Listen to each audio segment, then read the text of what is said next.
Hi అండి. అందరికీ శ్రావణ మాసం శుభాకాంక్షలు.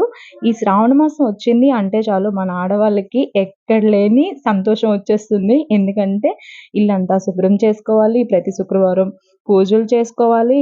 ఇంకా బోలెడన్ని షాపింగ్స్ ఉంటాయి. ఇంకా ఏదన్నా జ్యువెలరీ కొనుక్కోవాలి. ఇలా ఒకటి కాదు, రెండు కాదు బోలెడుంటాయి కదా! సో, ఇవన్నీ రెడీ చేసుకొని ఒక దగ్గర పెట్టుకున్న తర్వాత శ్రావణ శుక్రవారం అంటూ ఒకటుంటుంది కదా! మూడో శుక్రవారం కానీ, రెండో శుక్రవారం కానీ ఆ రోజు పూజ చేసుకునేటప్పుడైతే ఇంక మామూలు హ్యాపీనెస్ అయితే ఉండదు మనందరికి. ఆ ముందు రోజు నుంచే చాలా హడావిడి ఉంటుంది. ఇల్లంతా శుభ్రం చేసుకోవాలి. ఇంకా మామిడి తోరణాలు కట్టుకోవాలి. ఇలా బోలెడన్ని ఉంటాయి కదా! సో, అవన్నీ ముందు రోజు నీట్‌గా అన్నీ పెట్టేసుకొని నెక్స్ట్ డే మార్నింగే 3 ఆర్ 4 కలా లేచి ఇంకా ఒక్కొక్కటిగా అన్ని పనులు చేసుకుంటూ వెళ్ళాలి. ఈ పూజలో మగవాళ్ళు ఇన్వాల్వ్‌మెంట్ ఏమి ఉండదు కాబట్టి అంతా మన ఆడవాళ్ళమే చేసుకోవాలన్నమాట. Pin to pin. గడపలకి పసుపులు రాసిన దగ్గర నుంచి మామిడి కొమ్మలు కట్టే వరకు, ఇంకా అమ్మవారిని రెడీ చేసి దేవుడి మూల దీపం పెట్టే వరకు అంతా మనమే చేయాలి. ఈ వరమహాలక్ష్మి అమ్మవారికి ఇన్ని అరేంజ్ చేస్తేనే గానీ మనకి సాటిస్ఫాక్షన్ ఉండదనమాట. ఎక్కడ ఏది తక్కువైనా సరే, అరే ఇది మర్చిపోయానే, అది మర్చిపోయానే అని అనుకుంటూ మనసంతా పీకేస్తూ ఉంటుంది. పూజ చేయడానికి 2, 3 రోజుల ముందు నుంచి కూడా మన మైండ్‌కి, మనకి కూడా అస్సలు ఖాళీ ఉండదనమాట. చెప్పడం మర్చిపోయాను. ఇది మా చిన్నత్తయ్య వాళ్ళు చేసిన పూజ అన్నమాట. అమ్మవారిని పెట్టారు. ఇంకా పక్కన ఒక ఫోటో పెట్టారు. ఇంకా వెండిది విగ్రహం పెట్టి పక్కనే ఏనుగు బొమ్మలు కూడా పెట్టి పూజ చేశారన్నమాట. ఈ వరమహాలక్ష్మి పూజ చేస్తున్నప్పుడు దేవుడి మూల కానీ, ఇంట్లో కానీ, పూజ దగ్గర కానీ పసుపు, కుంకుమ ఎంత నిండుగా ఉంటే ధనధాన్యాలకి మనకి ఎక్కడ కూడా లోటు రాకుండా ఉంటుందంట. పక్కనే విగ్రహం పెట్టారు. నెక్స్ట్ ఒక ఫోటో పెట్టారు. ఇలా అష్టోత్తరం ఒకటి స్టాండ్ పెట్టుకొని దాని మీద మళ్ళీ వెండిది ఒక విగ్రహం పెట్టి పక్కనే ఏనుగు బొమ్మలు కూడా పెట్టారనమాట. ఒకవేళ ఏనుగు బొమ్మలు లేకపోతే పసుపు కొమ్మలైనా సరే పెట్టుకోవచ్చు అని అత్తయ్య చెప్పారనమాట. సో, చూడడానికి చాలా నిండుగా అనిపించింది.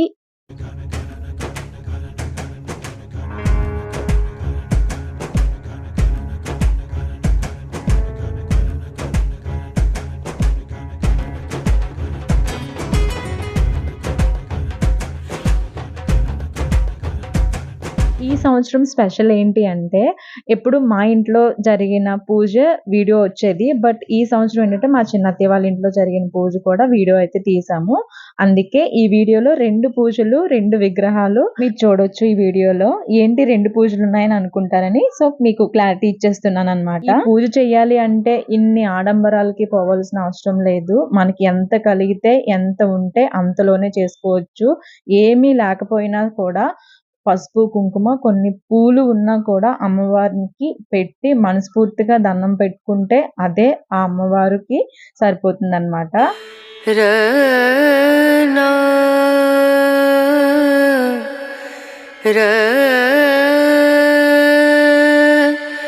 ఇంత బాగా రెడీ చేసిన మా చిన్నత్తయ్యకైతే నేను చాలా హ్యాట్స్ ఆఫ్ చేస్తాను. చాలా ఓపిక అన్నమాట. మెయిన్‌గా ఇలాంటి డెకోర్ చేయడం అయితే చాలా చాలా ఇష్టము. అన్నీ అక్కడ పెట్టేసి ఇవి డెకరేషన్ చేసేయండి అంటే చాలు. చాలా నీట్‌గా, పర్ఫెక్ట్‌గా చేస్తారనమాట. ఇలా చెయ్యొచ్చా అనే ఆలోచన మనకు కూడా రాదు. అంత చేస్తారు. ఇలాంటి పూజలు, వ్రతాలు చేసినప్పుడు బేసిక్‌గా మనందరికీ ఉండాల్సింది భక్తితో పాటు ఓపిక కూడా చాలా చాలా ఇంపార్టెంట్ అన్నమాట. అది లేకపోతే అసలు ఇన్ని చెయ్యలేం మనం. మెయిన్‌గా ఆ అమ్మవారి అనుగ్రహం కూడా మనకు ఉండాలనుకోండి. పూజ చేయాలని అనుకున్నా కూడా చేయలేము. ఎంతో కొంత ఆ అమ్మవారి దయ దాక్షాలను మనకు ఉంటేనే చేయగలం అన్నమాట. దీం దూం దన దదీం దన దీం దూం దన దదీం దన దీం దూం దన దీం దూం దన దదీం దన ఉదని దదని దన దిదన అన్నీ కూడా అత్తయ్యే డెకరేషన్ చేసుకున్నారనమాట. నేను అమ్మవారి విగ్రహం అది శారీ డ్రేపింగ్ అవన్నీ చేసేసి వెళ్ళిపోయాను. కొంచెం డెకరేషన్ చేసి మిగిలినవన్నీ అత్తయ్యే చేసుకున్నారనమాట. సో, చాలా చాలా చాలా నచ్చింది నాకు ఈ అత్తయ్య చేసిన పూజ అయితే. ఈ వరమహాలక్ష్మికి ఎంతటి పెద్ద బంగారం కానీ, వెండి కానీ విగ్రహం పెట్టుకున్నా లేదా ఫోటో పెట్టుకున్నా కూడా ఇవన్నీ ఒక ఎత్తయితే ఒక కొబ్బరికాయకి ఒక బ్లౌజ్ పీస్‌ని ఇలా చుట్టేసి కలిజం పెట్టి దానికి పసుపు, కుంకుమ, కొన్ని పూలు వేసి దండం పెట్టుకుంటే అదొక చల్లనితనం. ఇంకా అమ్మవారి కటాక్షాలు కూడా మనకు ఉంటాయని చెప్తారు మన పెద్దవాళ్ళందరూ. సో, అందుకే కంపల్సరీగా వరలక్ష్మీదేవి వ్రతానికి పక్కాగా కలశం అయితే పెడతారనమాట. శ్రావణ మాసంలో ఈ వరలక్ష్మీదేవి వ్రతానికి పూలు, పళ్ళు, ఆకులు, స్వీట్స్ ఇలా ఏది కొనాలనుకున్నా కూడా చాలా అంటే చాలా రేట్ ఉంటుందన్నమాట. సరే మనందరం ఎక్కడ దేనిలో రాజీ పడకుండా అమ్మవారిని నిండుగా అలంకరించుకొని పసుపు కుంకుమలతో మన ఇంటికి రావమ్మ వరమహాలక్ష్మి అని మనందరం కలిసి ఆహ్వానిస్తాం అన్నమాట. ఈ పూజ చేసి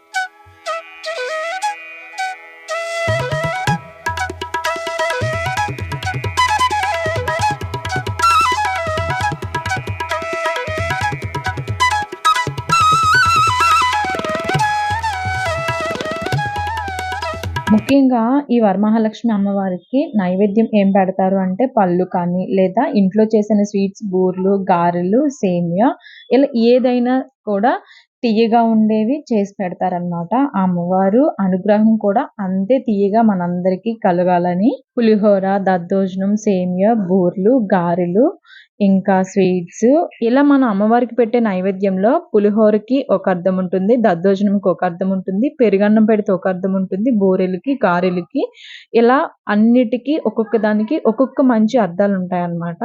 సో ఆ భోగ భాగ్యాలు మనకి కలుగుతాయని మన పెద్దవాళ్ళందరూ మనకి చెప్తూ ఉంటారు కదా. సో అందుకని అమ్మవారికి మనకి ఎన్ని వీలుంటే అన్ని ప్రసాదాలు చేసి పెడుతూ ఉంటాము. అవి కూడా ఎంత తియ్యగా ఉంటే ఆ అమ్మవారి దయాదాక్షాలు, కటాక్షాలు అన్నీ మనకి అందుతాయని మన పెద్దవాళ్ళు చెప్తూ ఉంటారు.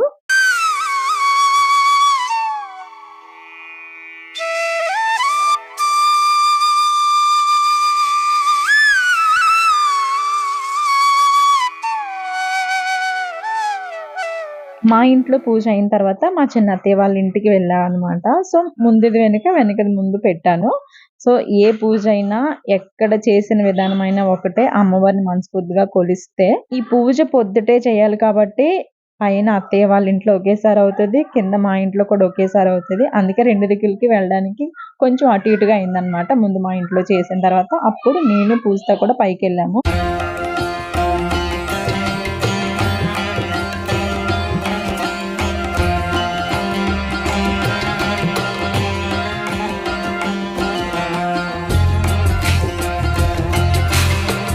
ఆ పూజ విషయానికొస్తే అత్తయ్యకి అన్నీ దగ్గరుండి మేము ఏది కావాలంటే అది ఇచ్చేస్తే అత్తయ్య అన్ని డెకరేషన్ చేసేసుకుంటారు.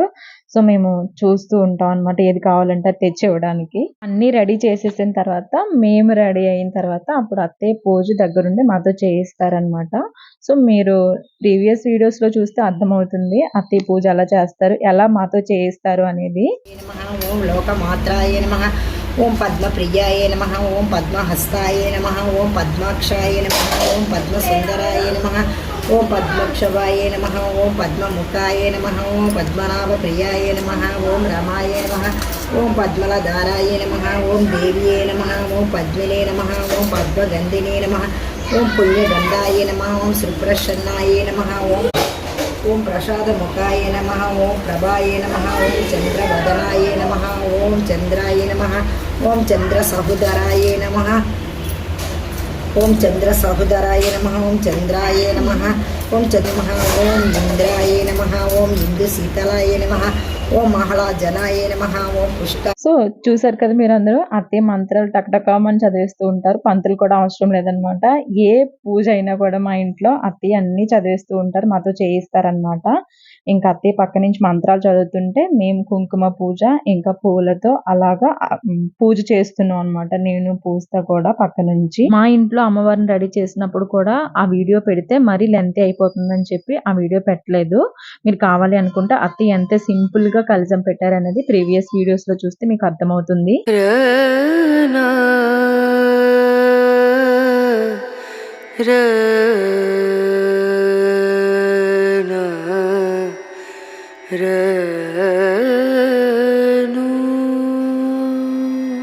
అసలు ఈ వరలక్ష్మి వ్రతం ఎందుకు చేయాలి ఏంటి అనేది కథ కూడా చదివారు. బట్ అది పెడితే మరీ లెంతీ అయిపోతుందని చెప్పి పెట్టలేదన్నమాట నేను. ఈ శ్రావణ మాసంలో ఈ వరమహాలక్ష్మి అమ్మవారి పూజ చేసినా, లేకపోతే చూసినా, ఆ కథ విన్నా, చదివినా కూడా ఆ వరమహాలక్ష్మి కటాక్షం మనందరికీ కలుగుతుంది అని ఆ కథలో మనకి క్లియర్‌గా తెలుస్తుందన్నమాట. ఈ వరమహాలక్ష్మి పూజ చేస్తున్నప్పుడు చాలా మంది జ్యువెలరీ కొనుక్కోవాలి, లేకపోతే ఎంతో కొంత బంగారమైనా సరే కొనాలి అని అనుకుంటారు. బట్ అందరికీ అది సాధ్యం కాలేనప్పుడు అట్‌లీస్ట్ ఒక పసుపు కొమ్ము అయినా సరే అమ్మవారికి ఇలా కలశం మీద పెట్టి అమ్మవారిని మనస్ఫూర్తిగా దండం పెట్టుకుంటే ఆ అమ్మవారి కటాక్షాలు కలుగుతాయని కూడా మన పురాణాల్లో ఉంది. ఇంకా ఆ కథలో కూడా ఉంటుందన్నమాట. మనం వింటే అర్థమవుతుంది ఆ వరలక్ష్మి కథ విధానం. ఇంట్లో మేము ముగ్గురం ఉన్నాం కాబట్టి ముగ్గురికి 3 కాసులు తీసుకున్నారు అత్తయ్య. సో ప్రతి సంవత్సరం అదైతే కంపల్సరీగా ఉంటుంది. వాటికి ఇలా కుంకుమ పూజ, పసుపు కుంకుమ వేసి మొత్తం పూజ చేయిస్తారు. అత్తయ్య పక్క నుంచి మంత్రాలు చదువుతూ కిందన ఒక వెండిది లక్ష్మీదేవి విగ్రహం ఉంటుందన్నమాట పక్కన ఏనుగు బొమ్మలతో. సో ఇంకా ఆ విగ్రహానికి కుంకుమ పూజ అయితే మాతో చేయిస్తారు.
అదండి మరి మా ఇంట్లోని, మా చిన్నత్తయ్య వాళ్ళ ఇంట్లోని పూజా విధానం అయితే ఈ సంవత్సరం అలా అయిందనమాట. సో మీ అందరికీ ఒకే వీడియోలో 2 పూజలైతే చూపించానని అనుకుంటున్నాను. ఇంకా పూజ అయిపోయిన తర్వాత అత్తయ్య వాళ్ళ ఇంట్లో వాయినం తీసుకున్న తర్వాత పక్కనే దుర్గాదేవి గుడి ఉంటే అక్కడికి వెళ్ళాం అనమాట. అక్కడ కూడా ఇలా కుంకుమ పూజ అయితే చేసి అమ్మవారికి దీపం పెట్టామన్నమాట. నేను పూజతో కలిసి పిల్లల్ని తీసుకుని వెళ్ళాము.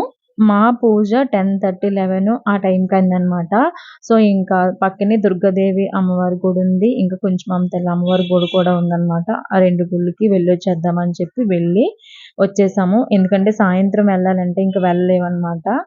దట్టు ఖాళీ కూడా ఉండదు ఈవినింగ్ టైంలో. ఇంక అందరూ మార్నింగ్ టైం పూజలు చేసుకొని ఇంక ఈవినింగ్ వస్తారు కాబట్టి అందుకే మార్నింగ్ వెళ్ళొచ్చేద్దాం అని చెప్పి మేమైతే వెళ్ళాము. చూసారు కదా ఇప్పటికే క్రౌడ్ చాలా ఉంది. సో ఇంక అందరూ వచ్చి అలా అమ్మవారి పాదాలు అక్కడ ఉంటాయి. కుంకుమ పూజ చేసుకొని దీపం పెట్టేసి వెళ్తారనమాట. ఈ దుర్గాదేవి అమ్మవారి కూడా అస్సలు ఖాళీ ఉండదు. నార్మల్ డేస్‌లోనే ఉండదు. ఇంకా మంగళవారం, శుక్రవారాల్లో అయితే అస్సలంటే అస్సలు ఖాళీ ఉండదు. చూసారు కదా అమ్మవారిని వరలక్ష్మీదేవి వ్రతం రోజున ఎలా డెకరేషన్ చేశారో డబ్బులతో చేశారనమాట. అదే వీడియో చిన్నగా షూట్ చేశాను.